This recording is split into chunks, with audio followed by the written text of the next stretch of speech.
For today's lecture, we're going to be talking about some transitions that occur later in life. For some individuals, these happen in middle age or middle life, and for some, they occur in older adulthood, and for some, they don't occur at all. So really, we're still making that transition from midlife to elderhood. And like I said, there are lots of individual differences in terms of when these transitions occur. Specifically, we're going to be talking about retirement and widowhood. Before we get into those specific life transitions, I wanted to talk about how our attitudes and our perspectives are really influencing how we see these transitions and how we just see getting older. Now, you can imagine there are many individual differences, and we're going to talk more about that when we get to retirement, for example, that not everybody goes through retirement, just in general, but not everybody goes through retirement with the same, outcomes or emotions associated with retirement. So one of the things I wanted to talk about, and I mentioned this in the last lecture that it was coming, is that there are certain people who are approaching this time in their life in a more positive way. This isn't something that is necessarily conscious. They're not aware of it. I mean, it certainly is something that you can practice to try to be more positive and resilient and appreciative. But nevertheless, there are some individuals who just prioritize positive emotional states. And we call this in a certain form it's called the positivity effect.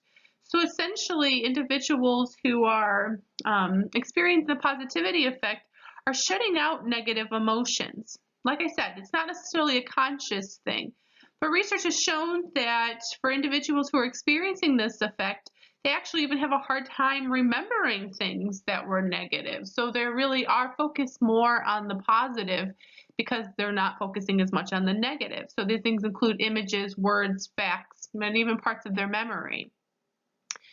So you can imagine that if somebody is going through the positivity effect and they're seeing the world through rose-colored glasses, this is going to shape how they go through these life transitions, because it's harder to think about the negative, or that's just not what's happening.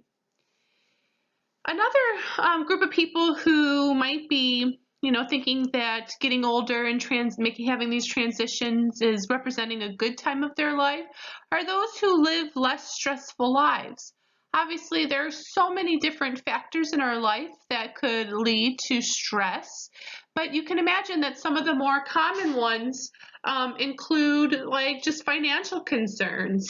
So, for example, people who are really struggling financially are going to have more stressful lives overall. It's affecting them in terms of resilience, or it could be affecting them in terms of their health or their ability to get health care.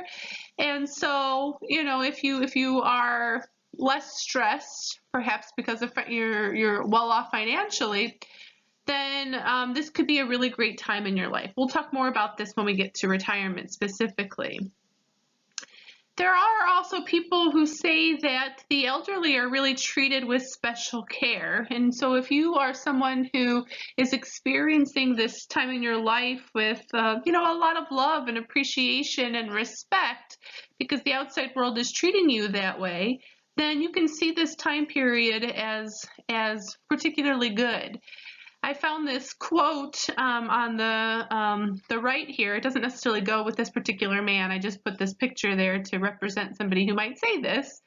But this quote is, "The best thing about being 88 is that everyone is incredibly nice. If strangers opened the doors for you, people forgave your foibles, and everyone made a special effort to be kind, wouldn't you feel better about life and the human race?"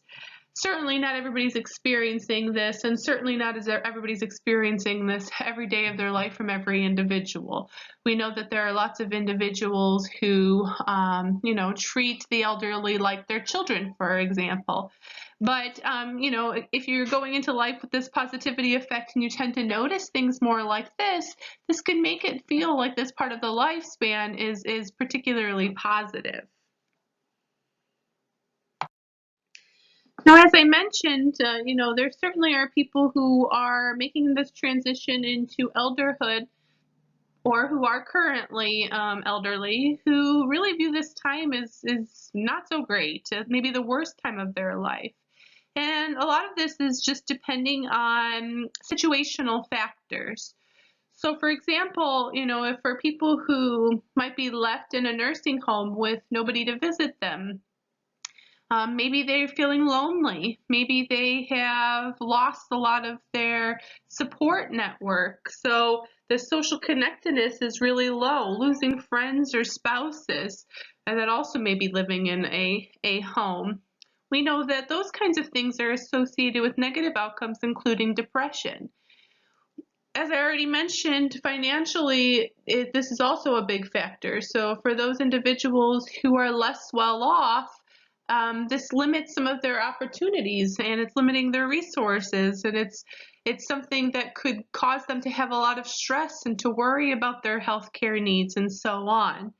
So when we look at, who's experiencing this time in their life, this transitional time or stepping into elderhood, it typically is the case that healthy and affluent people who are surrounded by a support network are going to fare better, whereas individuals who are more isolated, perhaps not doing well in terms of their health or disabled, who are viewing death more on the horizon, so it's also about their outlooks as well.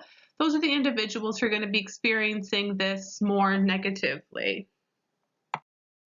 So let's start to talk about the first transition, and that's retirement. Now, retirement starts, maybe in 160s, but planning for retirement starts well before that, or at least that's what they recommend. And what research has shown is that for individuals who plan ahead for retirement, those are the individuals that are more likely to go through this transition positively. They're going to have a better adjustment to life, and they're going to experience overall better life satisfaction. Obviously, that's a simplistic view. There are other factors at play, because planning for retirement when you are low SES might not lead to the best overall outcomes. But essentially, just like we were talking about throughout life, that planning and understanding and having these expectations about what comes next in life. We talked about this with puberty, for example. Then this is associated with good outcomes. And planning ahead is related to both finances, but also the lifestyle change. With retirement, comes with a huge lifestyle change for most individuals. You're switching from working, for most people, a full-time job where that's been a huge part of your life, a big role, you're a worker, to suddenly not having to go to that 9 to 5 job or whatever the hours may be. So there's considerably more free time. And individuals who are retired have to think about, or who are planning on retiring, have to think about, like, what will I do during that time period? What will my new roles be? What will I do? Who will I be?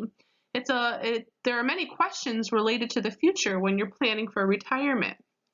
Ultimately, when someone decides to retire, it's based on a number of different factors. So the end decision is influenced by one's job conditions. So for example, older individuals who are working in harder environments, perhaps where heavy lifting is present, or loud noises, or just harsh conditions, more likely to retire earlier. Health concerns are obviously a factor for one deciding whether or not they should retire. This could be related to anything, but just health broadly. Finances are huge, and also just preferences. So there are some individuals who have the kind of work ethic that's just what they want to do, and they don't see a reason to stop.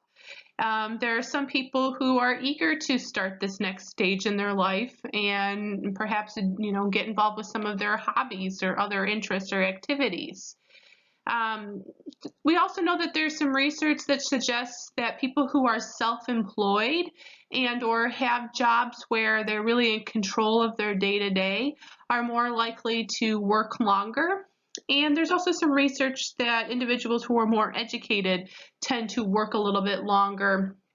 But it does ultimately depend on those other factors listed here as well. In terms of planning for retirement, this isn't an option for everyone. Obviously, finances and all those other factors are at play, but if we look at it from a cross-cultural perspective, we know that there are some countries where just retirement is not the norm at all. So this is just a small sampling of this, but in countries like Bangladesh, Jamaica, and Mexico, about half of the people who are over 65 are working until basically they can't anymore, until they're seriously ill. And the main reason for that is because these countries don't have a government finance program to help, maintain the cost of living, to feed them, to support them after they're retired. We'll talk about how the U.S. goes about this on the next slide, and not to say that the U.S. is perfect. It's not. It is imperfect. But there are some places around the globe where your retirement just isn't even possible unless you've made independent decisions and again, like saving for retirement, which isn't always possible for everyone.